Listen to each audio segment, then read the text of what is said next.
Hello అండి, welcome to my channel. ఈరోజు నేను ఇంట్లోనే పనీర్ తయారు చేయడాన్ని చూపిస్తున్నాను. సో పనీర్ మనకి చాలా చాలా మంచిది. ఎందుకు అంటే బోన్కి, టీత్కి, మజిల్కి, అంటే ఇందులో ఉండే కాల్షియం, ఫాస్ఫరస్, మనకి ఇందులో ఉండే హై ప్రోటీన్ వల్ల మనకి bone health, teeth health, muscle హెల్త్కి చాలా అవసరం. అండ్ ఇందులో ఉండే amino acids cellular repair and cellular రీగ్రోత్కి కూడా హెల్ప్ చేస్తుంది. అండ్ ఎక్సర్సైజ్ చేసేవారికి ఖచ్చితంగా అవసరము బోన్ స్ట్రెంగ్త్కి. అండ్ ఇంకా ఇందులో చేస్తూ చెప్తాను.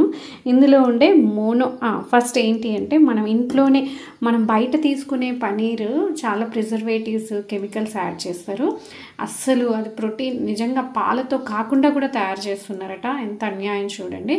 కాబట్టి మనం తెలిసిన వాళ్ళ దగ్గర పాలు తీసుకుంటాం కాబట్టి ఇంజెక్షన్స్, కెమికల్స్ ఏది లేకుండా పాలు అమ్ముతారు. కాబట్టి వాళ్ళ దగ్గర తీసుకున్న పాలతో మనం ఇంట్లోనే ఇలా నిమ్మకాయ పిండి ఒక 1/2 లీటర్ పాలకి నేను ఈ 2 చెక్కలు తీసుకుంటున్నాను. సో ఇందులో ఉండే mono and poly unsaturated fats వల్ల గుండె హెల్త్కి చాలా మంచిది. సో ఖచ్చితంగా మనం హార్ట్ హెల్త్ని కోరుకుంటే తినాల్సిందే పనీర్. అండ్ తర్వాత ఇందులో ఉండే ప్రోటీన్ అండ్ ఫ్యాట్ వల్ల మన డయాబెటీస్ వాళ్ళకి షుగర్ కంట్రోల్లో ఉంటుంది. డయాబెటీస్కి అంటే ప్రీ డయాబెటిక్ వాళ్ళకి డయాబెటీస్ రాకుండా ఉండడానికి కూడా మంచిది. అండ్ వెయిట్ మేనేజ్మెంట్ కూడా ఉపయోగపడుతుంది. ఎందుకు అంటే పనీర్ తిన్న తర్వాత మనకి చాలాసేపు కడుపు నిండుగా అనిపిస్తుంది అన్నమాట. అందుకని కూడా మనం దీన్ని మన డైట్లో చేర్చుకోవాలి.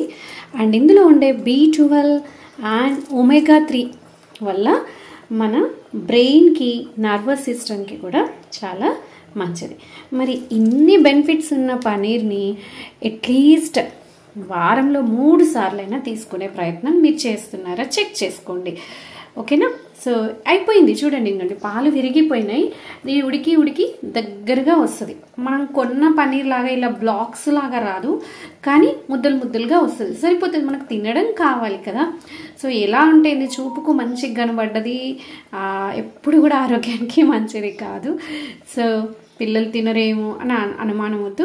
మీరు ఇంట్లో ఇలా తయారు చేసుకొని ఆకుకూరల్లో మామూలుగా పనీర్ని కాస్త ఫ్రై చేసి కర్రీలాగా కాకుండా ఇలా స్నాక్స్ లాగా ఉప్పు కారం చల్లి నిమ్మకాయ పిండి ఇవ్వచ్చు. అండ్ ఇందులో మనం విటమిన్ సి యాడ్ చేసాం కాబట్టి విటమిన్ సి ఐరన్ అబ్జార్ప్షన్కి కూడా చాలా మంచిది. మన ప్రతి సెల్యులార్ రిపేర్కి కూడా విటమిన్ సి చాలా అవసరం. సో ఇదండి, ఎంత సింపుల్గా మనం ఎంత సింపుల్గా ఈజీగా ఇంట్లోనే హెల్దీ పనీర్ని తయారు చేసుకోవచ్చు. ప్రాసెస్ చూసారు కదా. జస్ట్ మనం చిక్కడి పాలకి నిమ్మకాయ కలిపితే పనీర్ తయారైపోతుంది. అండ్ ఇంకోటి ఏంటి అంటే ఎస్పెషల్లీ ఇది పిల్లలకి, ప్రెగ్నెంట్ లేడీస్కి, మెనోపాజ్ దాటిన వాళ్ళకి అండ్ వృద్ధులకి చాలా అవసరం. మరి మనని ఎంతో జాగ్రత్తగా చూసుకునే మగవాళ్ళకి కూడా చాలా అవసరమే.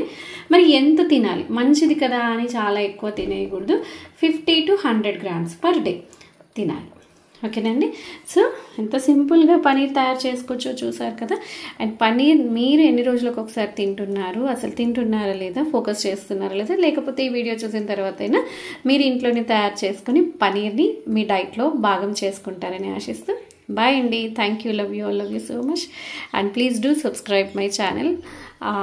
ఇలాంటి నేను ఫుడ్ ఇన్ఫ్లుయెన్సర్గా ఇలాంటి food related videos, healthy life style videos share చేస్తుంటాను. యాజ్ ఎ సైకాలజిస్ట్ చాలా విషయాల్ని, పర్సనాలిటీ డెవలప్మెంట్ విషయాల్ని కూడా షేర్ చేస్తూ ఉంటాను. స్ట్రెస్ మేనేజ్మెంట్ వీడియోస్ ఇలా. So do subscribe my channel and share with your loved ones. Almost తయారైపోయింది. ఇప్పుడు దీన్ని మనం ఒక సన్నని గుడ్డలో కట్టేసి ఉంచితే కాసేపటికి ఒక 1/2 hour 1 hourకి దగ్గరికి వస్తుంది అన్నమాట.